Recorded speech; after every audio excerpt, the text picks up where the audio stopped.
right? We don't want California to meet its requirements by building in areas that are very far away from Los Angeles or San Francisco, and and so forth. But I think basically something that creates carrots and ideally sticks as well, that tries to encourage states to do the right thing. And from my perspective, the battleground of affordable housing is... Hey everyone!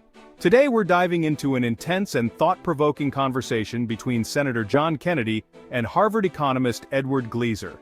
If you care about housing prices, government regulations, and how policies affect your wallet, this is a conversation you don't want to miss. Kennedy brings the heat, and Glaeser fires back with some hard-hitting truths. So let's get into it. You're head of the Department of Economics at Harvard? No longer. But you've taught there since 1992. Correct. I think you need to turn your microphone on. Oh, sure. Thank you. You did your PhD work at Chicago? That's correct, sir. Great school. You publish about 5 articles a year? I don't know. I've published a few. I appreciate your testimony because you not only talked about the problem, but you talked about possible solutions.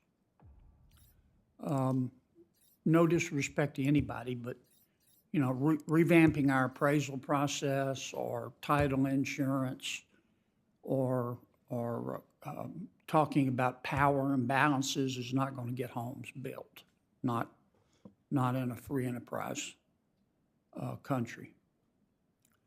Our problem is supply, isn't it? Yes, sir. Professor Glaeser, you've been studying economics for decades. Our housing crisis is caused by one major issue: lack of supply. Am I wrong? No, Senator, you're absolutely right. The root cause is a severe shortage of supply, mainly due to land use regulation.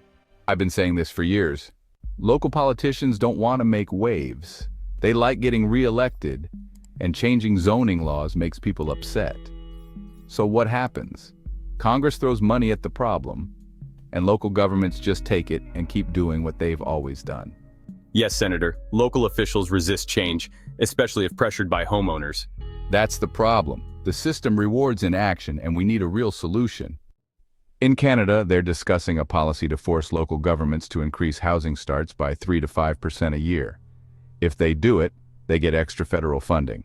If they don't, they lose money. Should we do something like that here? Senator, if you're willing to champion that legislation, I'd be right there with you. We need new homes where people actually want to live. Do it however you want to do it. If you do that, we will give you extra federal money. If you don't do that, we will take federal money away from you until you start doing it. Would that work? If you're willing to champion such legislation, Senator, I'm willing to be behind you. I think there are challenges with that in the U.S.